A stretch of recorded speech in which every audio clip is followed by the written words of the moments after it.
or if he oppresses his neighbor, or has found something lost and lied about it, swearing falsely in any of all the things that the people do and sin thereby, if he has sinned and has realized his guilt and will restore what he took by robbery or what he got by oppression or the deposit that was committed to him or the lost thing that he found or anything about which he was sworn falsely, he shall restore it in full and shall add a fifth to it and give it to him to whom it belongs on the day he realizes his guilt. And he shall bring it to the priest as a compensation to the Lord, a ram without blemish out of the flock, or its equivalent for a guilt offering. So this offering, I wanted to point out, because I'm going to start, we're going to pass around, do questions and more or less comments on everything.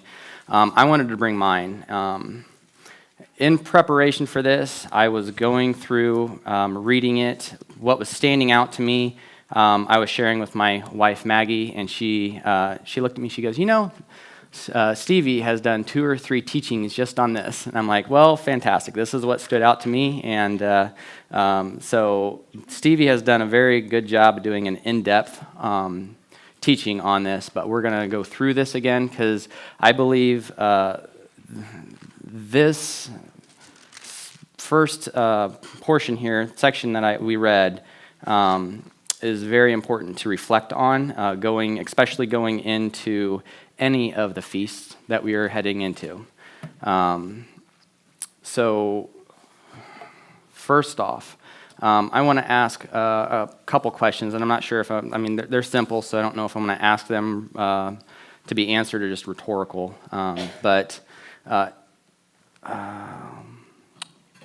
We'll do group participation. In this, it says, so my question is, who do you sin against first?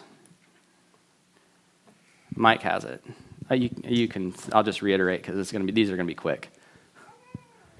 Yahweh, yes. And then the other question is, who do you compensate last?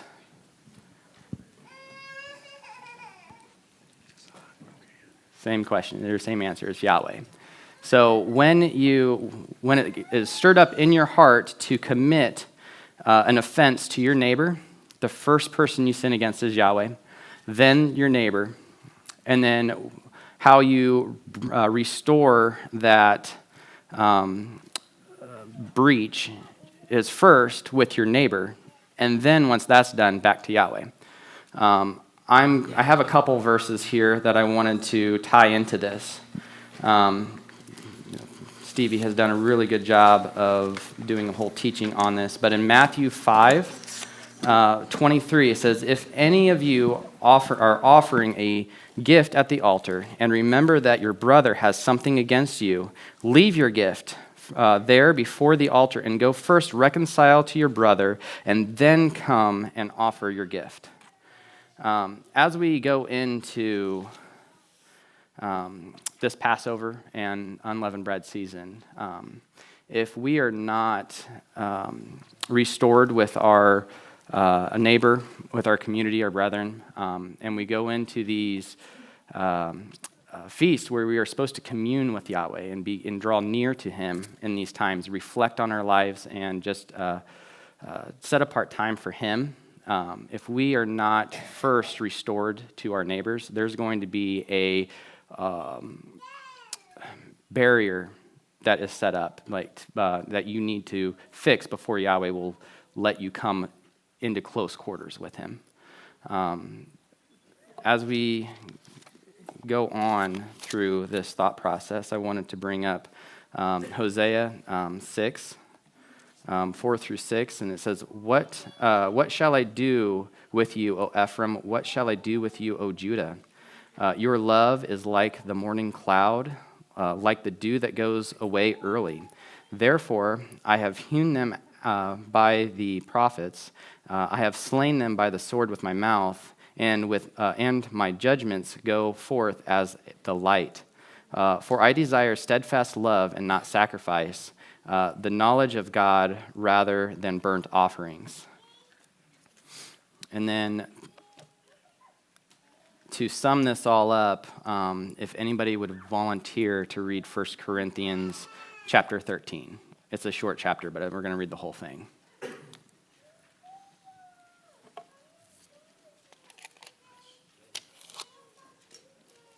And I know everybody's turning pages because they figured we were just going to stay in the Leviticus. Well, we'll get to it.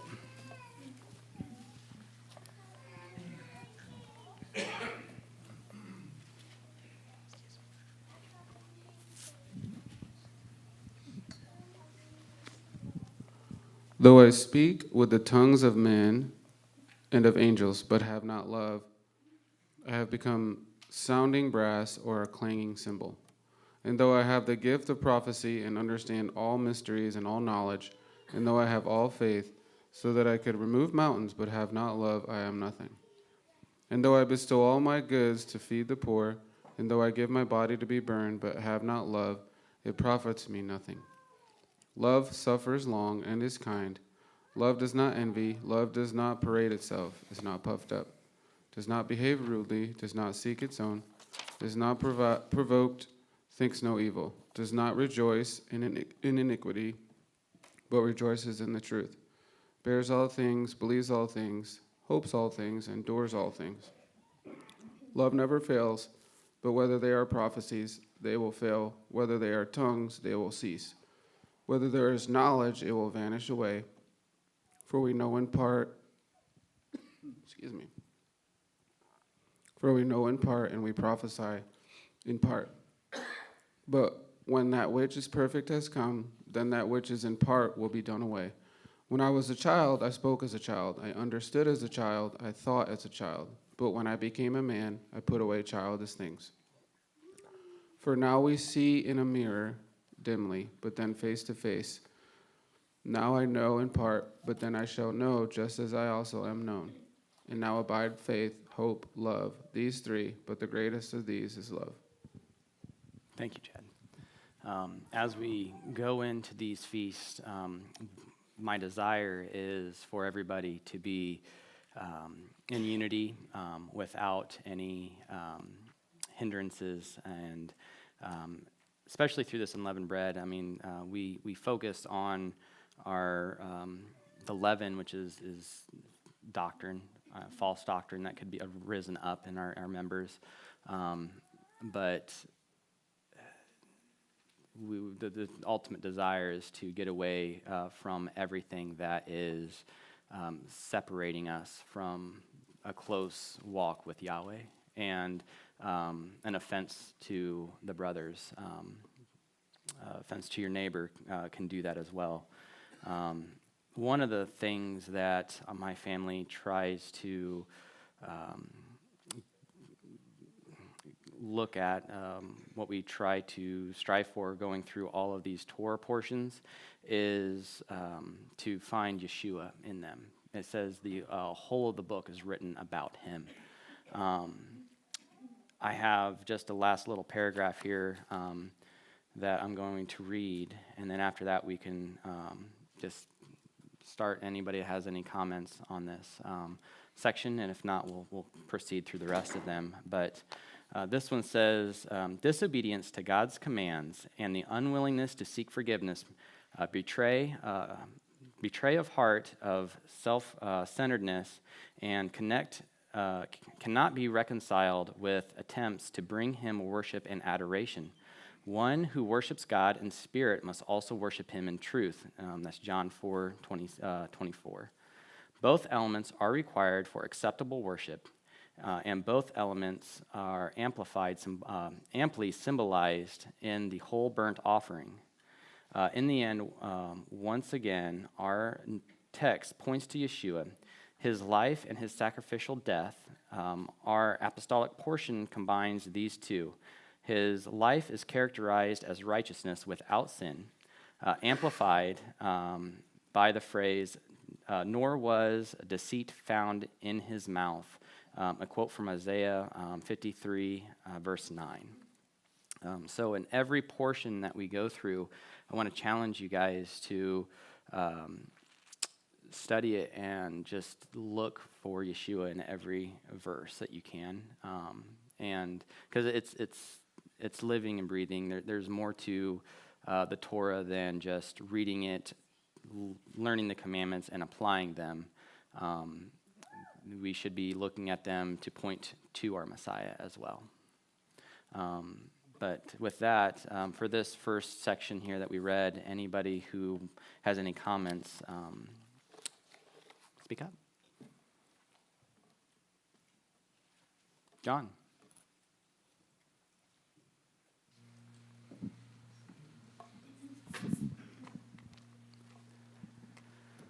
In this passage, it talks about payment for extortion and other things where the stolen amount is restored. But there is a penalty amount of 1/5 more that's added to it. And American law recognizes a similar principle where the stolen amount is typically not able to be repaid by the person who paid it. Let's say they stole $1 million and they spent it all. Well, that means the principal is not able to be repaid. But whatever portion of the original amount was is required in American law, but there is also a penalty amount that's on top of that principal amount. It's a similar principle where the original is repaid plus a penalty amount. And American law is often relates directly to the Old Testament. Yeah, I've learned over the years that quite a few of the laws that are here in the U.S. are based on laws we find in the Torah. Thank you, John.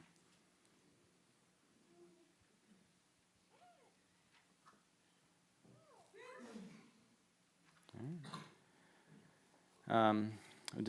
Can we get a volunteer to read Leviticus 6, 7 through 11? Michael, you ready? I'm ready this time, Brian. And the priest shall make an atonement for him before Yahweh, and it shall be given him for anything of all that he hath done in trespassing therein. And Yahweh spake unto Moses, saying, Command Aaron and his sons, saying, This is the law of the burnt offering. It is the burnt offering because of the burning upon the altar all night unto the morning, and the fire of the altar shall be burning in it.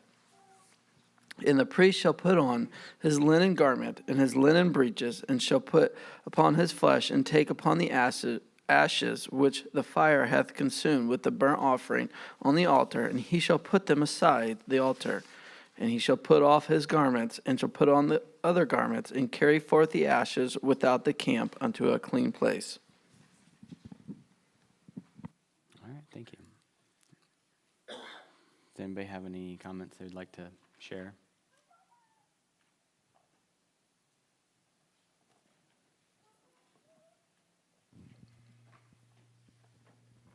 Yeah, in my research on our research on the offerings and the sacrifices, the trespass offering, it mentions that there's obviously a penalty for the one who committed the trespass, and so the comment from one of the rabbis on this Hebrew text mentions that the sacrifice does not achieve atonement until the guilty party has first satisfied the demands on him by the injured party, in accordance with the Torah. So that's why it's important. You brought in Matthew, 1 Corinthians 13, and then Steve, you brought in Matthew 18. The importance of that.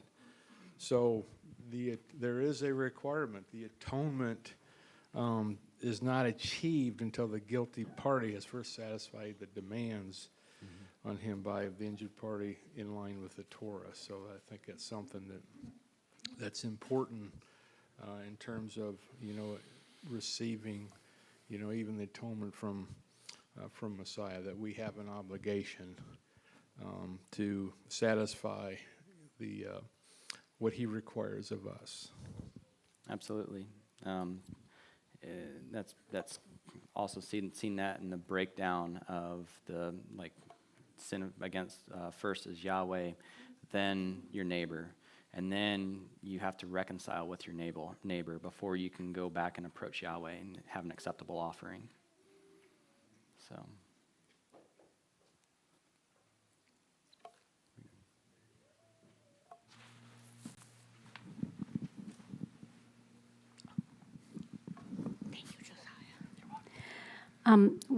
With the atonement and reconciliation, this gets to be a sticking point quite often for individuals. If one individual is not willing to look at the offense, then we have the Matthew 18 where we can go by and there's a process.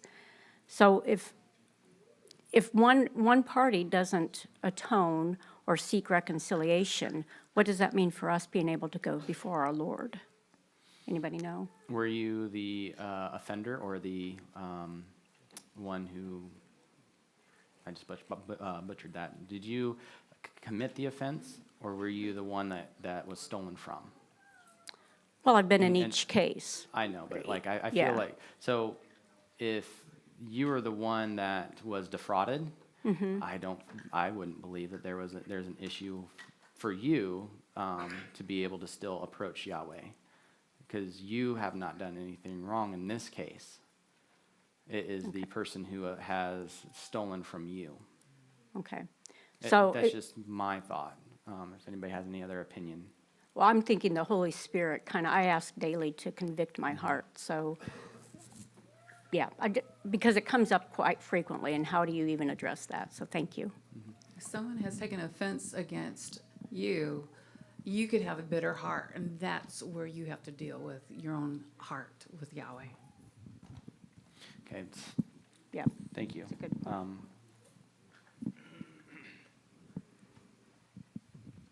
I don't know if that's what you were referencing, Lori, but here if you go to 5, 18 or 19.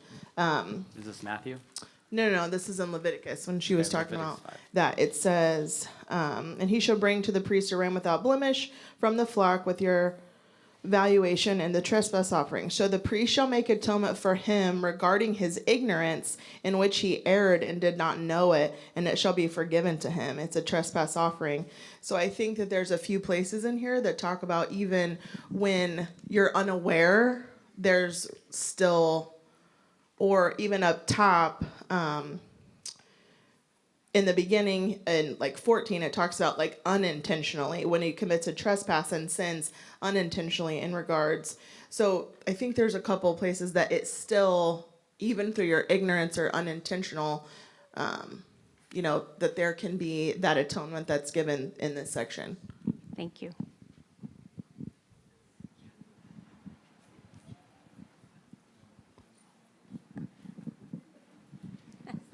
Okay.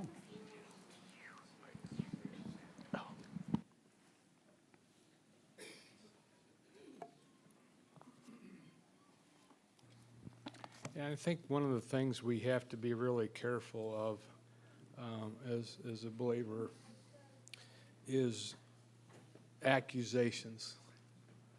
We know that the enemy is the accuser of the brethren, and so when we feel that we have a legitimate accusation, the Torah requires 2 or 3 witnesses.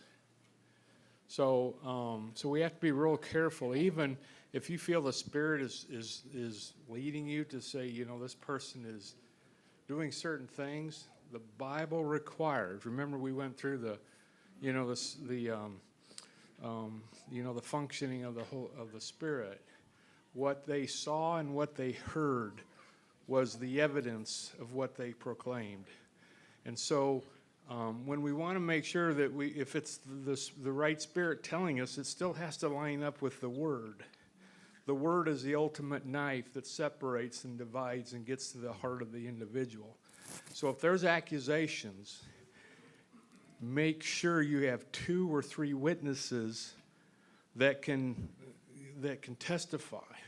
It can't just be yourself. It can't just be the Spirit telling you something if you don't have the 2 or 3 witnesses. So that's just something that we have to be very careful of as brothers and sisters, is making accusations, because we could be falling right into the hands of the devil, the enemy, who is the accuser of the brethren.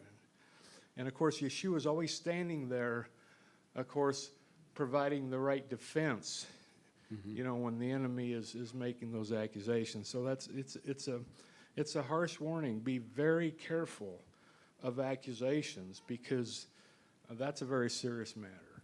No, I agree fully. There are lying and deceitful spirits that go about, and it is our job to test them and to prove that it is of Yahweh or not. So that's another thing that we are responsible for, and not to just follow every spirit that we may feel or hear. Any other? Michael has one. In that Torah reading, it really highlights what Yeshua said in retaliation and kind of responding of the guilty party.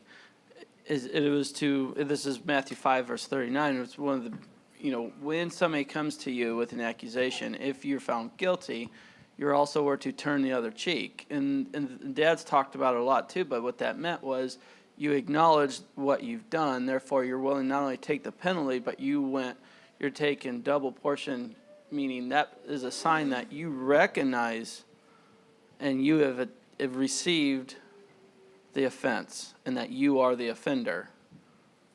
Mm-hmm. We have a question. We have 2 questions. We have Lori and then John.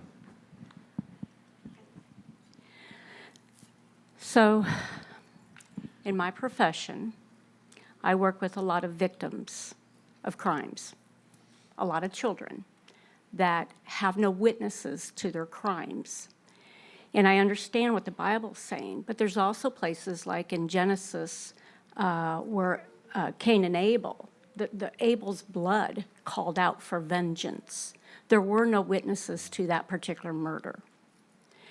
So if we go by the strict standard where 2 or 3 witnesses must be present, then all of the victims that I'm working with cannot be identified as victims, because there are no witnesses typically to the individuals that I'm working with.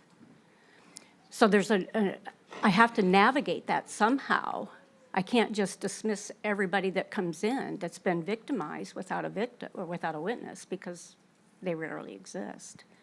So I have to negotiate that and navigate that and test the spirits and have enough, for lack of a better term, knowledge and wisdom about normal childhood development and things that are outside of that range that would speak to something very egregious happening to this particular child.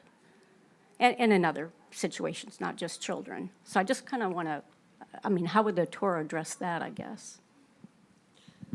Does a witness have to be a person? When Tamar was accused of harlotry after Judah had, relations with her, she said, "These are witnesses." That's my point. But it was the evidence there also. Is there different pieces of evidence? That's what I'm asking. So the Torah does address when there was nobody there to see it, like when innocent blood was shed and nobody saw it. I don't remember all the details, but there is a process for that. The elders of the town, closest town. And but in those cases, those are unique cases, and but I don't remember all the details for that. But the Torah does speak to that. John had a question or a comment.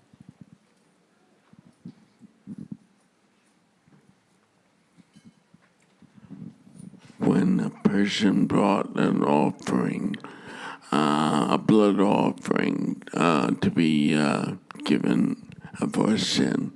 They were to lay their hand on the top of the head of the animal, and as they passed it to the priest, they were to press down hard.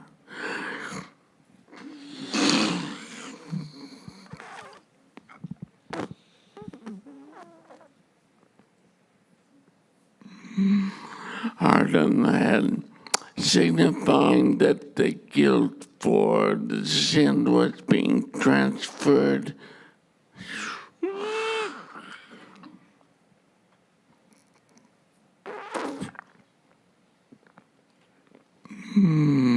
Transferred to the animal. But in our passage, the verse 7 notes that it says, and he shall be forgiven. It is not true that it is merely some sort of ceremonial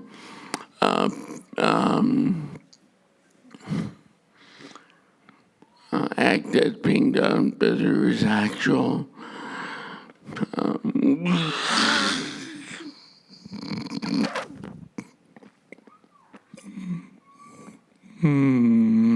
recognition of forgiveness, but it was only for that particular act that the forgiveness applied to.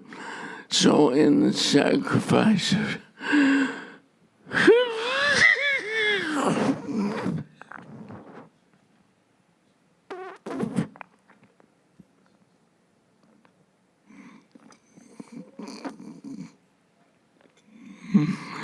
by Jesus on the cross, he gave his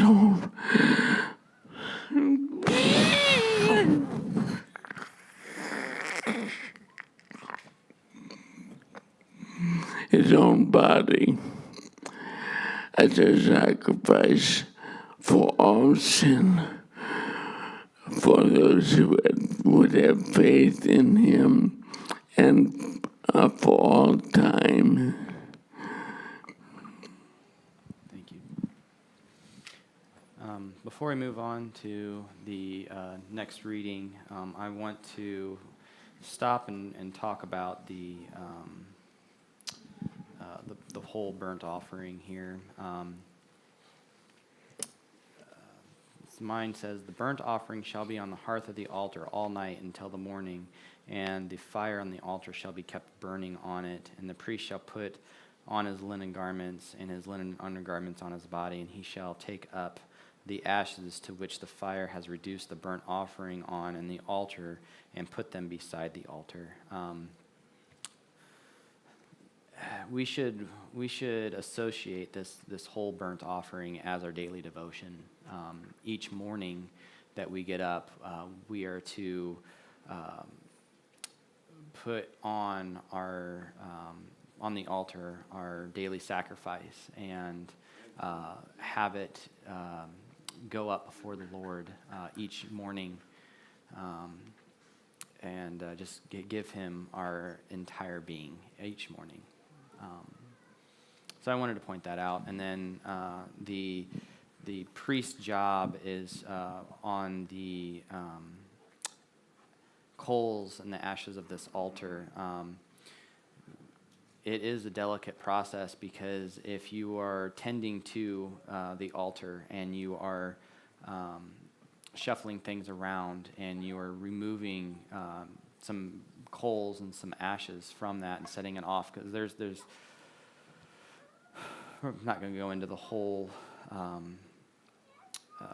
function and how everything is laid up on the altar, but if the priest does not tend to it properly, the fire can go out, and that is one thing that we cannot have, and it is our each day we are needing to tend to that. So I just wanted to talk about that. Yes. I did have a comment going back to, when there's not witnesses. Mm-hmm. We, that is there so that we can make sure that we do righteous judgments. There has to be more witnesses. But when there when there isn't witnesses, just because they escape justice now does not mean they escape it later, because we do have Yeshua coming back, and he is the kinsman redeemer, and he is a revenger of blood. So he will be the one that will bring about the justice, and heaven and earth will witness against those people in that time. And we want to see justice, we do, but sometimes it just doesn't come in the time that we need it to. But he will ultimately bring about the justice. Amen. Thank you. All right. The next section, we have 8 of these. This is 3. It's Leviticus 6, 12 through 16. If I can get a reader.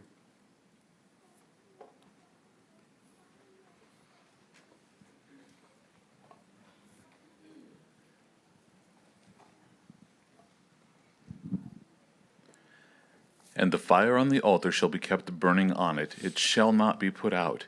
And the priest shall burn wood on it every morning, and lay the burnt offering in order on it, and he shall burn on it the fat of the peace offerings. A fire shall always be burning on the altar, it shall never go out. This is the law of the grain offering. Was it through 14? Through 16. Through is what 16. I have here. This is the law of the grain offering. The sons of Aaron shall offer it on the altar before the Lord. He shall take from it his handful of the fine flour of the grain offering, with its oil and all the frankincense which is on the grain offering, and shall burn it on the altar for a sweet aroma, as a memorial to the Lord. And the remainder of it Aaron and his sons shall eat with unleavened bread. It shall be eaten in a holy place. In the court of the tabernacle of meeting they shall eat it.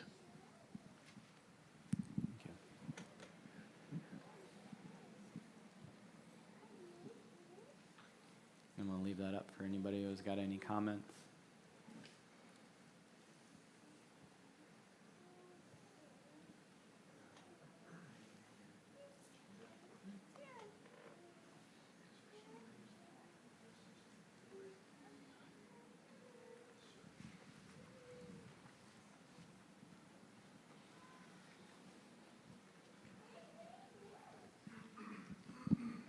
As we mentioned last week, the purpose of eating of the unleavened bread was with certain offerings. Unleavened bread, it could not be offered with leavened bread, and it could not be offered with honey. So we see here where in this offering, which I believe was a Thanksgiving offering, unleavened bread was part of the offering. And so as we celebrate Passover this evening, the unleavened bread isn't part of the Feast of Unleavened Bread. It's part of the offering, Thanksgiving offering, with this memorial service. So.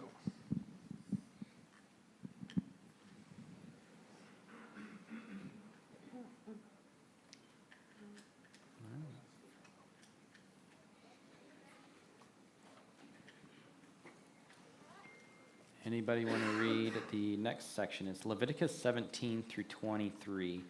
6:17 through 23. It's through the end of the chapter.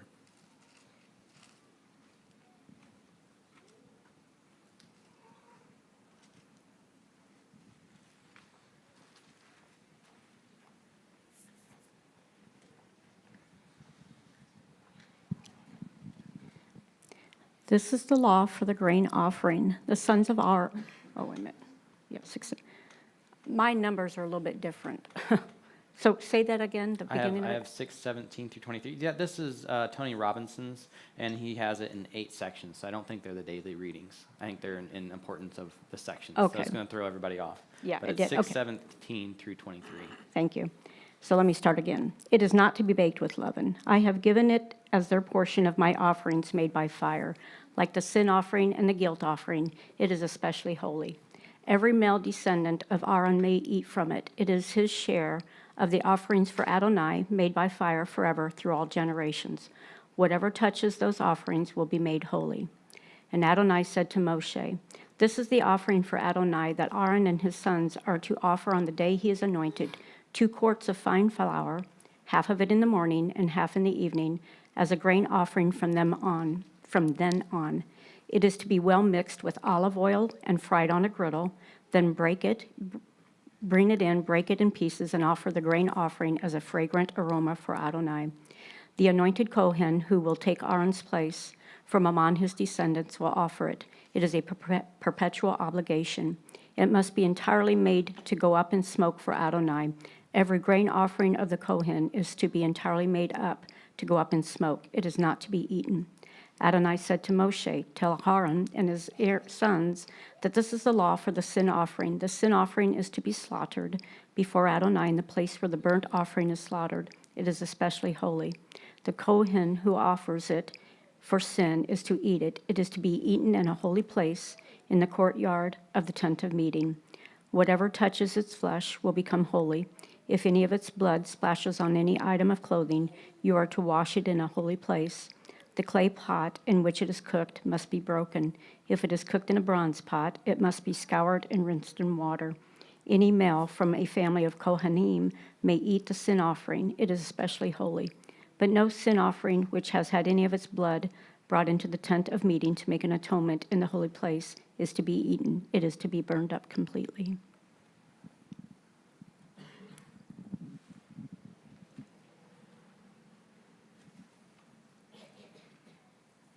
So I guess this is a question.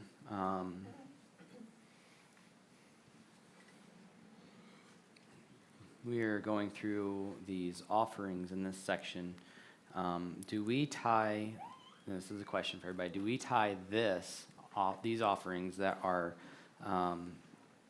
holy and anything that touches them is holy, to the Passover offering? As we partake in the Passover, does that make us holy? Because we do, I'm asking that question because if there's anything left over from the Passover offering, it is to be burned up with fire by morning, and we have that here as well. So can that be applied as partaking in the Passover? Is that making us holy?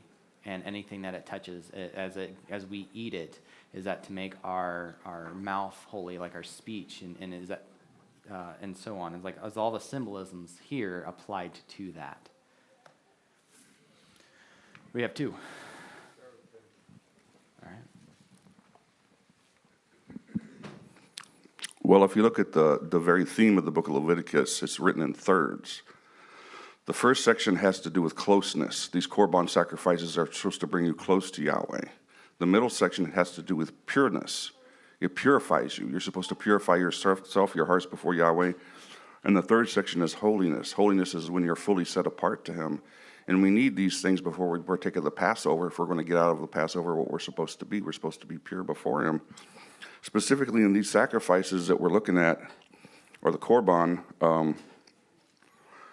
in last week's parsha, we talked about the burnt offering, which represented our thoughts, which is supposed to be sacrificed on the north side of the altar. This week, it talks about the hadat, the sin offering, which represents our very actions, and it's supposed to be sacrificed on the north side of the altar. Some of the rabbis point out that the very word north, saphon, has the same Hebrew letters as the word safun, which means hidden. And they relate that to your hidden thoughts. Your thoughts are something that only are between you and Yahweh. And then a lot of your actions are hidden too. That our actions and our thoughts are not going to be hidden from them.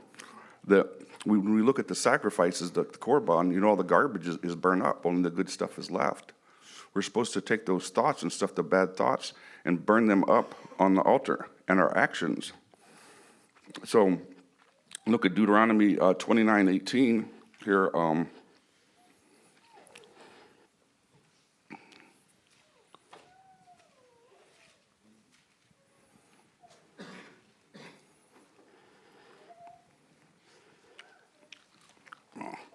Sorry, don't get old if you can help it. I got reading glasses.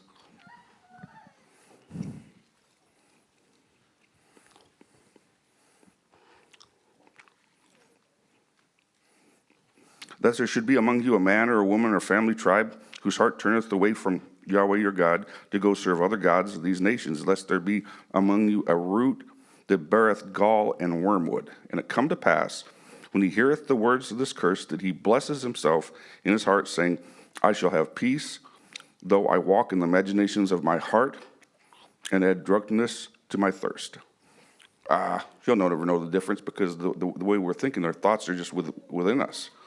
It's a hidden thing. We think we're going to be okay. We look at Matthew 15.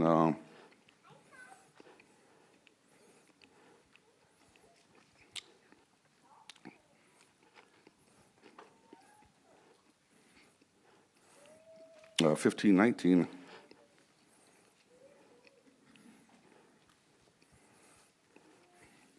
It says right here,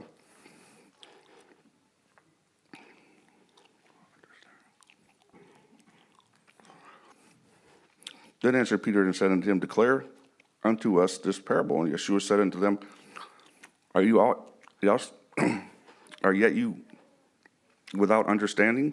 Do you not understand that whatever entereth in the mouth goes through the belly and is cast into the draught? But the things, the thoughts, things that proceed out of the mouth come from the heart and defiles a man. For out of the heart proceeds evil thoughts, murders, adulteries, fornications, thefts, false witnesses, and blasphemies. These are the things that defile man, but not the things, not eating without washed hands defiles not a man. So the point is, we see the problems that we have today, kids murdering people and then turning around and thinking that it's okay, People have these evil thoughts, and rather than, our culture teaches you, well, what does it hurt? It's just a thought. So what do? You make a video game or something, some AI project or something where you could carry this thought out, then it becomes reality. You need to go ahead and quench these thoughts and destroy them and burn them up on the altar before we ever have them. That has to do with holiness and purity. So there is a direct connection between the Korban and the whole Passover sacrifice, and it has to do with our purification of our thoughts and our minds and our actions before we ever partake of it. It would solve a lot of the problems that we have today, that we see in our culture. But the good news is, if you look at the very next festival coming up, Shavuot, what are the two things that were given on Shavuot? We had the Ten Commandments, the very definition of righteousness, then we had the Ruach HaKodesh was given on the very self-same day. You look at the Apostle Peter, he did everything he tried to do in his own strength. And in the very end, he denied Yahushua 3 times. And then after he was filled with the Ruach HaKodesh, what happened? He had the strength then, by the help and the power of Yahweh, to overcome these things and to speak the truth boldly. Mm-hmm. So we need to go ahead and not only do we need to purify ourselves, bring ourselves up and have the heart to do so, on these things where we just don't seem we have the strength, we need to call on the power of the Ruach HaKodesh, the Holy Spirit, to help us with these things, and he will. Yeah, I feel that ties in slightly to the first portion that we were talking about here, that we were with your neighbor as well. But restoring, Mike, you have? Yeah, all the offerings, the sacrifices, they all have connections to, how our daily lives should be lived and how we approach a holy God. And we read it in 1 Corinthians 11 last week, maybe it was a few weeks before that, how the Lord's Supper, he mentions in there that as we take this memorial in remembrance of him, he cautioned us that we should examine ourselves, and before we eat of that bread and drink of that cup. Anytime you brought an offering to the temple to draw near, your heart had to go through this sanctification process. You went through a mikvah, and then you prepared your heart, your mind, and you're bringing these offerings, wanting to reconcile and draw close to our Father. So yes, all these offerings, are thematic connections to the way we need to approach God. Now, you asked, does the bread make us holy? I know it mentions there that anything that touches them will be holy.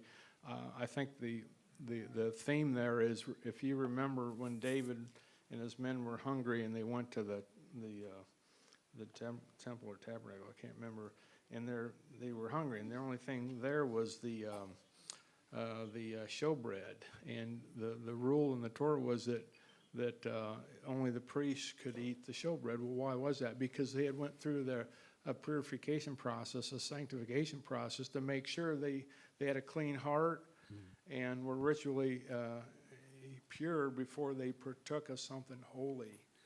And so in the same concept, when we take this bread and drink this cup, which represents, Yeshua, we need to make sure that we've went through that sanctification process and before we partake. So it's more about protecting what God calls holy, and you don't partake of that unless you've been sanctified, because and he mentions there that if we are, it mentions how we're to be like the temple. We are the temple, and his whole point was there. You don't do things that would violate that temple, in your actions and in your words. So yes, there are connections there in many ways thematically. Stevie, we got 2 minutes. 2 minutes. I have 2 minutes. Yep. Okay, great. It won't take 2 minutes, I hope. Anyway, I just wanted to reinforce both. It's important. This is the aspect of coming before God, the Korban, coming into His presence, and the holiness that's there. Just put another layer to it, because in Christian theology, there was always seemed to be a contrast between the old and the new, and how superior the new covenant was to the old covenant. So I would like us to wipe that out completely, and our relationship to God, and recognize that God has always been concerned with the heart. And even in these sacrifices, one of the key elements to it is that we are to bring the offerings willingly. So that tells us that the heart, soul, mind, strength, everything it's there. The whole being is there. And yes, there's the levels of holiness. And who can ferret that out, I do not know. God alone. But one of the things about it is it's a lesson for all of us, because we are to come willingly. We are to do all that we can do to come into the presence of our King, our Lord, our God, Elohim. And so He says to us, you will be holy because I am holy. So there's a relationship here. So in a sense, yes, we are indeed holy when we partake of that offering. When we take that clay pot and shatter it after we've eaten from that, because of the holiness of the contents. It wasn't the clay pot. It became holy because of what it was carrying. Thank you. To add to that, because we need to close here, but to add to that really quick is, I heard a teacher once say that once you are born again and the Spirit you are filled with the Spirit can't dwell in you if you're not holy. So you are holy. And when you stumble or you sin, you necessarily don't become unholy. It just retracts from your holiness. Kind of like if Moses came down from Mount Sinai and he glowed, that it would just be, you would just be dimmer. It wouldn't go away. The Spirit wouldn't leave you. You just become dimmer in a sense. So yeah, thank you. We'll finish up, close here, and then see you when we get through the next service. So, Yahweh, I thank you for this Torah portion. I thank you for all the insight that you have brought, and how you moved through here and stirred the hearts of people to share. Yahweh, I ask that you would continually put this portion on our heart as we go into this week of Passover and unleavened bread before us, and that we would strive to just mend any offenses that we have made, and Yahweh, that we can walk blamelessly before you as we enter into your Passover. I pray this in Yeshua's name. Amen.